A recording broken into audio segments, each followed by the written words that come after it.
Sveicināti, kaimiņi! Esmu latvietis, ne latvietis.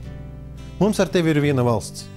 Esmu tas, kurš balsoja par Latvijas neatkarību skupstot Latvijas karogu, stāvot uz viena ceļgalā.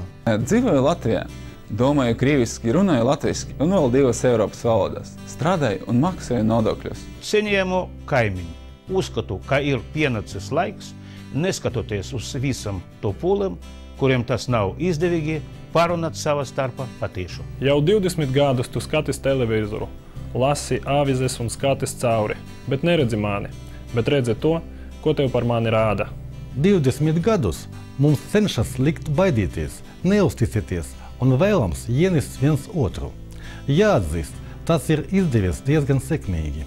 Mūsu netiešas domstarpības, kādam ir tieša peļņa. Tas, kas tu skaidri saprot, ka tik līdz pazudīs nacionāla jautājumi, kuros vienlīdz ātri noslīgst Barona Teikas un Krylova fabulas, un logika, un visi pasaules argumenti, bet galvenais – mūsu nauda un laiks, tad cilvēki sāks uzdot pavisam citus jautājumus. Kāpēc 20 gadus nekādi neizdodas atdot visu Latviju, bet gan Zviedrijai, Dānijai un Somijai? Visi lielie zivju, piena, cukura un gaļas Latvijas uzņēmumi kļuvuši par Zviedru, Somu vai Daņu uzņēmumiem. Kāpēc uz Eiropu devušies jau teju 20% no valsts iedzīvotājiem, un latviešu tauta klusam izmirs skanot skaļiem saukļiem? Jautājumi bez gala, bet atbilde ir viena – ir pienācis laiks klausīties un dzirdēt mums abiem.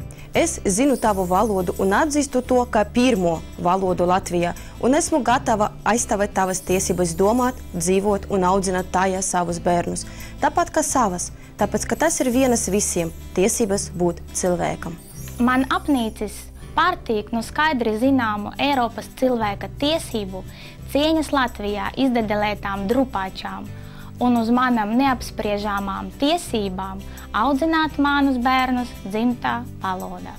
Iedomājies, ka es mīlu kādu sievieti, un viņas balss skaņa ir mūzika manas ausīs.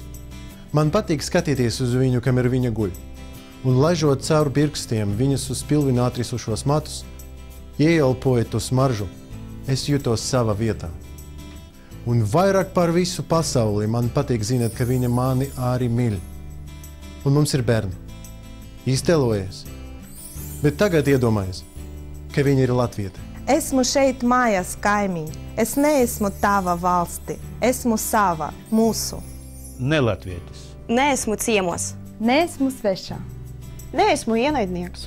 Nevajag ilūziju. Es noteikti zinu, ka pat savācot 150 000 parakstu, es tik un tā neuzvarēšu referendumā, bet mani ieraudzis un sadzirdēs tālu aiz Latvijas robežu.